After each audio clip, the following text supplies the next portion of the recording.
ہمارے سب سے پہلے مہمان میرے ہم نام ہیں، لیکن بہت بڑے آدمی ہیں، میرا ان کا تعلق صرف نام کی حد تک رہ جاتا ہے، ان کا کام بہت زیادہ ہے۔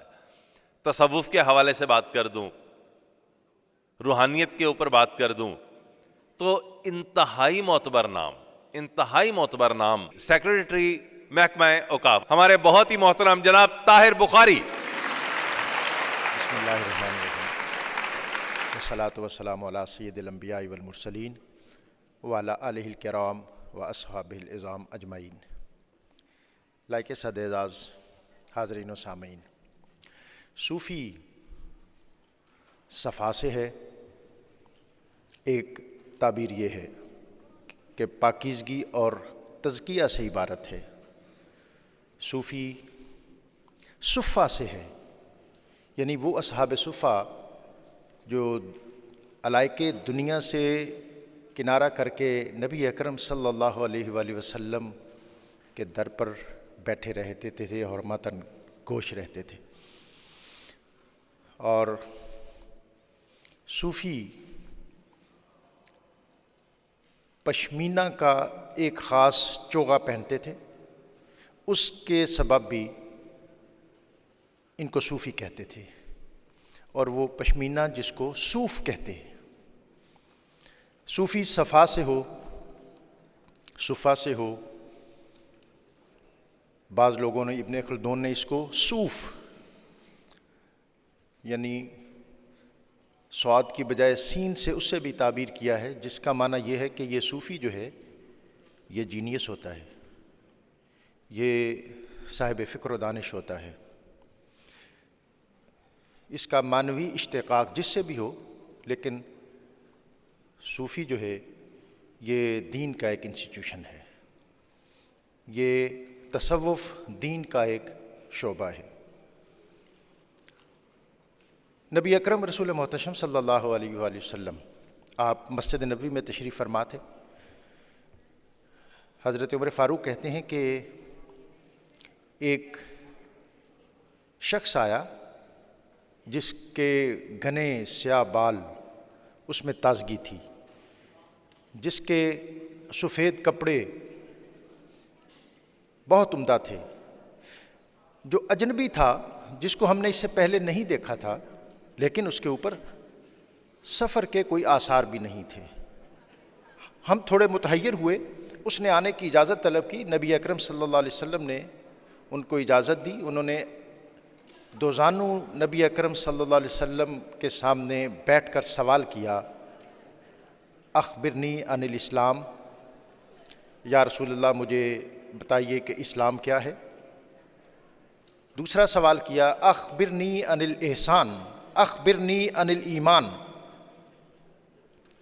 دوسرا سوال یہ کیا کہ مجھے بتائیے ایمان کیا ہے۔ اور تیسرا سوال کیا کہ اخبرنی عن الاحسان، کہ مجھے بتائیے کہ احسان کیا ہے۔ اسلام، ایمان اور احسان۔ نبی اکرم صلی اللہ علیہ وسلم نے فرمایا کہ احسان یہ ہے کہ ان تعبد اللہ کأنک تراہ، کہ تو اللہ کی اس طرح عبادت کرے کہ تو گویا اس کو دیکھ رہا ہے۔ فإن لم تکن تراہ، اور یقیناً تم میں یہ کیپیسٹی شاید نہ ہو، تو پھر یہ گمان کر کہ وہ تجھے دیکھ رہا ہے۔ حق کی ذات کے ساتھ منسلک رہنے کی کوشش اور اپنی ذات میں اس شعور کو اجاگر کرنا کہ میں ہر وقت اس کی نگاہ میں ہوں، صاحبان فکر و فن نے اس کو تصوف کا نام دیا ہے۔ یہ کیفیات کا شعبہ ہے اور یہ دین کا ایک شعبہ ہے۔ حضرت عمر فاروق کہتے ہیں کہ اپنی گفتگو مکمل کرنے کے بعد وہ خوبصورت پر نور شخصیت وہاں سے روانہ ہو گئی۔ نبی اکرم صلی اللہ علیہ وآلہ وسلم میری حیرت کو دیکھ رہے تھے۔ آپ نے فرمایا، عمر یہ ذرا دیکھنا یہ شخص کون ہے اور کدھر گیا ہے۔ حضرت عمر کہتے ہیں کہ میں باہر نکلا تو مجھے اس کے کوئی آثار دکھائی نہ دیے۔ میں پریشان واپس آیا تو نبی صلی اللہ علیہ وسلم نے فرمایا کہ عمر، یہ جبرائیل تھے جو تجھے تمہارا دین سکھانے آئے تھے، اور دین اسلام پہ بھی مکمل ہو سکتا تھا، ایمان پہ بھی مکمل ہو سکتا تھا، لیکن احسان کے شعبے کو شامل کر کے تزکیہ اور طہارت اور پاکیزگی کو اس میں ایڈ کر کے یہ بتایا کہ دین صرف عبادات کا نام نہیں ہے، دین صرف معاملات کا نام نہیں ہے، بلکہ دین مکمل تب ہوتا ہے جب قلبی کیفیات، تزکیہ، طہارت، پاکیزگی، ایثار، اخوت اور بھائی چارہ اس میں شامل ہو۔ تو بنیادی میری پہلی بات یہ ہے کہ دین کے ایک شعبے کا نام تصوف ہے، اور صوفی اس کا، ان روایات کا، ان اقدار کا امین ہے۔ نبی اکرم رسول محتشم صلی اللہ علیہ وآلہ وسلم 40 سال کے قریب جب آپ کی عمر ہوئی تو تحنس کا لفظ ہے کہ آپ کو خلوت گزینی سے محبت ہو گئی، اور پھر اس کے لیے آپ غار حرا میں تشریف لے جایا کرتے تھے۔ یہ بھی تصوف کا ایک سوتا ہے جو غار حرا سے پھوٹتا ہے، اس لیے کہ جب تک اس میں آخری شب کی خلوت شامل نہ ہو، عروج، ارتقاء، بلندی اور پیشوائی اس چیپٹر میں نصیب نہیں ہو سکتی۔ غار حرا میں ہی کیوں جاتے تھے؟ اس لیے جاتے تھے کہ وہاں عبد المطلب بھی جایا کرتے تھے، وہاں ہاشم بھی جایا کرتے تھے، رمضان کے آخری عشرے میں وہاں قیام کرتے تھے، اور یہ آپ کی جب 40 سال عمر تھی تو یہ بڑا بھرپور گھرانہ تھا۔ ابھی اسلام کا اعلان نہیں ہوا تھا تو سارے مکے والوں کی آنکھ کے تارے تھے، ابھی اویزت شروع نہیں ہوئی تھی۔ ختیجۃ الکبریٰ متمول ترین خاتون تھیں، 4 صاحبزادیاں تھیں۔ حرا کے دامن میں آپ کیمپنگ بھی کیا کرتی تھی، گھر سے نکلتی تھیں، نوکر چاکر تھے، وہاں قیام کرتی تھیں۔ نبی اکرم صلی اللہ علیہ وسلم بلندی پر غار میں تشریف لے جاتے تھے، ختیجۃ الکبریٰ اپنے بچوں کے ساتھ وہاں خیمے میں موجود ہوتی تھی، اور جب آپ وہاں سے اترتے تو پھر لمبے دسترخوان لگتے تھے۔ لنگر اور دسترخوان، یہ بھی خانقاہ بنیادی طور پر خان اور گاہ، کھانے کی جگہ، اس سے یہ عربی کا لفظ ہے جو معرب ہے، تو کھانے تقسیم ہوتے تھے، پھر حرم میں آتے تھے۔ تیسری بات کہ ہم تھوڑے پریشان ہو جاتے ہیں کہ یہ ہم تو تصوف کو اور صوفی کو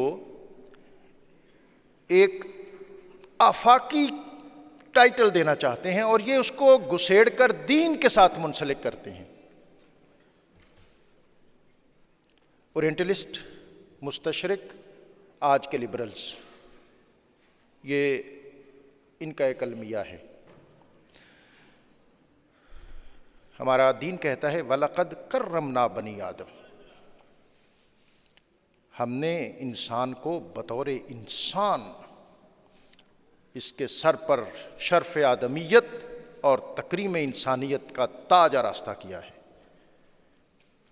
کسی فرد کی عزت کے لیے، توقیر کے لیے، اعزاز کے لیے، اکرام کے لیے اس کا انسان ہونا کافی ہے۔ نبی اکرم صلی اللہ علیہ وسلم مدینہ میں بیٹھے تھے، ایک جنازہ قریب سے گزرا، آپ اس کے اعزاز میں کھڑے ہو گئے۔ صحابہ نے عرض کی یا رسول اللہ، یہ تو ایک یہودی کا جنازہ ہے۔ آپ نے فرمایا کیا یہ انسان نہیں ہے؟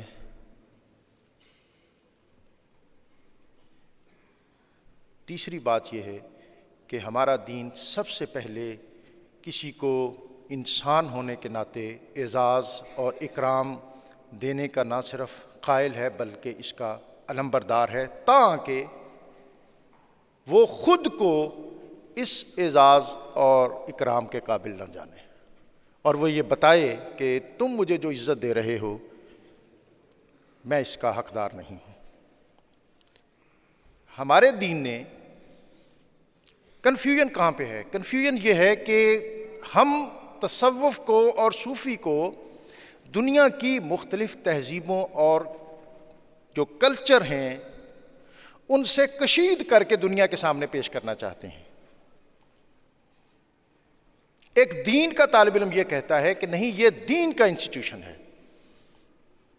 اب میں نے جو بات کی کہ غار حرا میں نبی اکرم صلی اللہ علیہ وسلم آپ کے اجداد بھی جاتے تھے، تصوف، پاکیزہ ہونا، روحانی ارتقاء دنیا کی ہر سوسائٹی میں کسی نہ کسی طرح اور کسی نہ کسی وقت در کر آتا ہے۔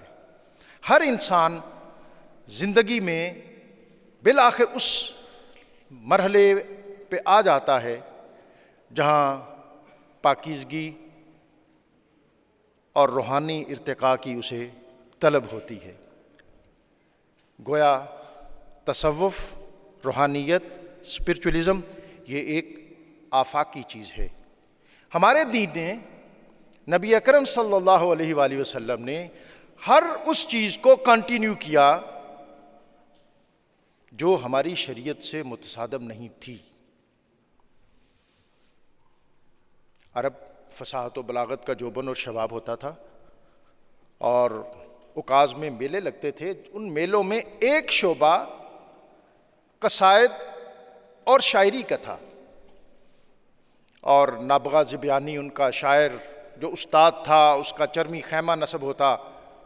از خود نبی اکرم صلی اللہ علیہ وآلہ وسلم نے بھی اوائل عمری میں اوقاز کے میلے کو دیکھا ہوا تھا۔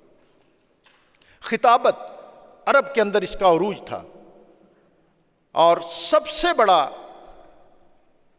جو وہاں میڈیم اور میڈیا تھا وہ خطابت تھا۔ عرب کے لوگ خوشی مناتے تھے اس وقت جب ان کے خاندان میں خطیب اور شاعر کا ظہور ہوتا تھا۔ وہ سمجھتے تھے کہ اب ہماری عزت کی حفاظت کرنے والا آ گیا ہے، اب ہمارے منشور کو، مینیفیسٹو کو دنیا میں عام کرنے والا آ گیا ہے۔ خطیب سر پہ امامہ باندھتا تھا، کمان ہاتھ میں پکڑتا تھا، اونچی جگہ پہ کھڑا ہوتا تھا، اور سب سے بڑھ کر بات، یہ میں پری اسلامک بات کر رہا ہوں، سب سے بڑھ کر یہ ہے کہ جب وہ اپنے ابتدائی تمہیدی کلمات کے بعد اپنے نفس مضمون کی طرف آتا تھا تو وہ کہتا تھا اما بعد، اب میں آتا ہوں ادھر۔ اب نبی اکرم صلی اللہ علیہ وسلم نے اپنے خطبے میں اس کو جاری رکھا۔ جو بات عرض کرنا چاہتا ہوں وہ یہ ہے کہ دنیا کی، اور ایک اور بات ایڈ کر دوں کہ نبی اکرم صلی اللہ علیہ وآلہ وسلم نے اور ہمارے دین نے ایک سے زائد مقامات پر قرآن اور احادیث میں یہ فرمایا کہ میں وہی پیغام لے کر آیا ہوں جو ابراہیم، اسماعیل، موسیٰ اور عیسیٰ لے کے آئے تھے۔ میں تو اسی اللہ کی وحدانیت کی طرف آپ کو بلا رہا ہوں۔ گویا ہمارے دین، اس کی تعلیمات اسی کا تسلسل ہے، اور دنیا کے ہر تہذیب، ہر سویلائزیشن، ہر کلچر کے اندر روحانی ارتقاء ایک بنیادی کمپوننٹ ہے جس کی طرف بالآخر سوسائٹی اور معاشرہ اور فرد الٹیمیٹلی، اس لیے کہ اس کے اندر اللہ تعالیٰ نے جو وَنَفَخْتُ فِيهِ مِن رُوحِي، جو اس نے اپنی روح پھونکی ہوئی ہے، وہ اس کو اپنی اصل کی طرف لوٹنے کے لیے ایک نہ ایک دن ضرور طلب کرتی ہے۔ تو میری بنیادی درخواست اپنی گفتگو میں یہ ہے کہ دین کا کمپوننٹ ہے تصوف، اور صوفی دینی اقدار تعلیمات کا سب سے بڑا پریچر ہے، اور اس خطے میں بر صغیر کے اندر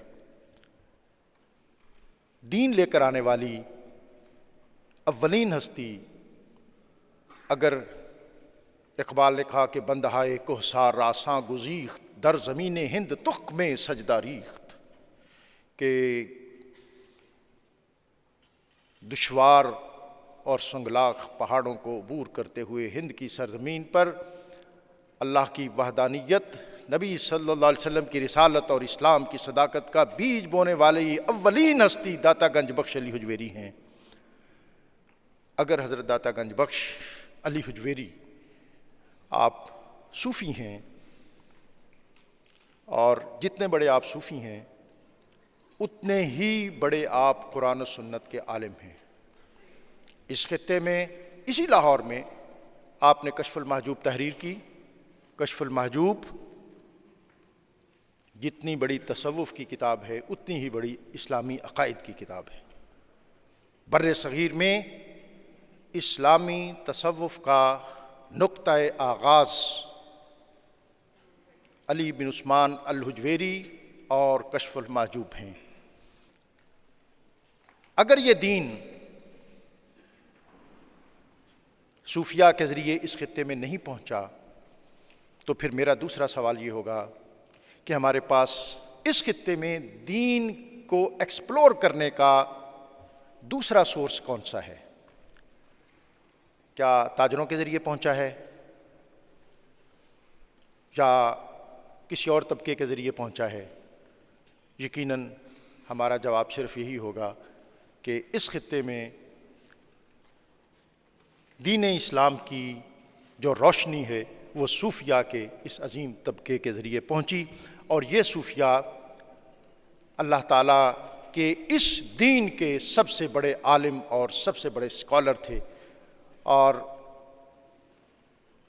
اقبال کی گواہی اس لیے دے رہا ہوں کہ ہمیں تھوڑی تسلی ہوتی ہے کہ کالج اور یونیورسٹی کا پڑھا ہوا آدمی تھا۔ اس نے کہا کہ پاسبان عزت ام الکتاب از نگاہش خانہ باطل خراب، کہ اللہ تعالیٰ کی کتاب اعلیٰ کی آیات کی پاسبانی کا فریضہ جس ہستی نے سر انجام دیا، یہ دنیا کا یہ عظیم صوفی تھا۔ اور انہوں نے کہا کہ خاک پنجاب از دمے او زندہ گشت، صبح ما از مہر او تابندہ گشت۔ خواتین و حضرات، میں اپنی بات کو سمیٹوں۔ تصوف دین کا ایک شعبہ ہے۔